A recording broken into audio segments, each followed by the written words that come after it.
Hello guys, তো কেমন আছো তোমরা সবাই? নিশ্চয়ই তোমরা খুব খুব খুব ভালো আছো, আর আমিও খুব ভালো আছি। ক্যাজুয়ালি আমি মিনি ব্লগে কোনোদিনও ভয়েস দিই না, ভয়েস ওভার দিই। তো রিসেন্টলি আমি ফেসবুক স্ক্রল করছিলাম, করতে করতে এমন একটা ভিডিও দেখলাম, যেটা দেখে আমার নিজের লেখা একটা কবিতার কথা খুব মনে পড়ে গেল। একজন বৃদ্ধ বাবা মাকে তার ছেলে, মানে ওটাকে ছেলে বলা যায় না, কুপুত্র বলা যায়, তাদের খুব মারধর করছে, ঠিক আছে?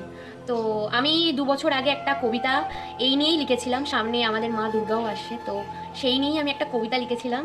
তো আজকে ব্লগ বলতে কি, আমার ওটা দেখে এটাই মনে হলো আমার সেই কবিতাটাই তোমাদের শোনানো দরকার, যাতে এই কবিতাটা হয়তো কিছু মানুষের কাছে গেলেও সেটাকে রিফ্লেক্ট হয় তাদের। মাটির মূর্তিতে রয়েছে লক্ষাধিক টাকার গয়না, এদিকে রক্ত মাংসে গড়া মা যে অভুক্ত, তা কি তোমরা দেখতেও পাও না? মাটির মূর্তিকে দেখতে নানা মানুষের ভিড়, এদিকে নিজের মাকে ঠেলে দিচ্ছ বৃদ্ধাশ্রমের দিক। মন্দিরে গিয়ে মা মা করে লুটিয়ে পড়ো যে মা রূপী এক মূর্তির কাছে, বাড়ি এসে সেই মাকেই করো মারধর। আচ্ছা, তোমাদের কি আদৌ বিবেক আছে?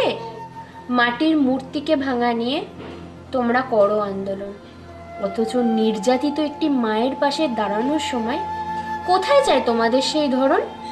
মাটির মূর্তি পুজোর জন্য তোমরা ব্যয় করতে পারো লক্ষাধিক টাকা, অথচ নিজের মায়ের ওষুধ কেনার সময় তোমাদের পকেট হয় ফাঁকা। আচ্ছা, কখনো কি প্রশ্ন করেছো নিজের কাছে, যে মাকে করছো এত অবহেলা, তাকে ছাড়া কি পৃথিবীর আলো দেখতে পারতে? যে মা ভাবে তুমি এখনো একজন নিতান্তই শিশু, সেই মায়ের সাথেই করছো তুমি এমন ব্যবহার যেন এক হিংস্র পশু। লক্ষ লক্ষ টাকার পুজো করে তোমরা ভাবছো তোমরা করছো পাপ দূরীকরণ। বিশ্বাস করো, তোমাদের ঠাঁই হবে না নরকেও কখনো।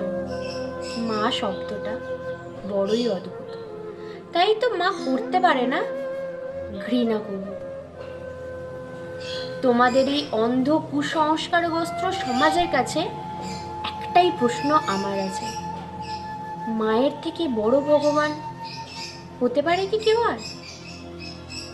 জানি না তোমাদের ভিডিওটা কেমন লাগলো, আমার মনে হলো এই ভিডিওটা বলা দরকার। যদি এই ভিডিওটা দু একটাও শেয়ার হয়, কোনো কোনো মানুষের কাছে যায়, তাদের যদি মনে হয় যে না ভিডিওটা দেখে তাদের কিছু শিক্ষা নেওয়া উচিত, নিতে পারো।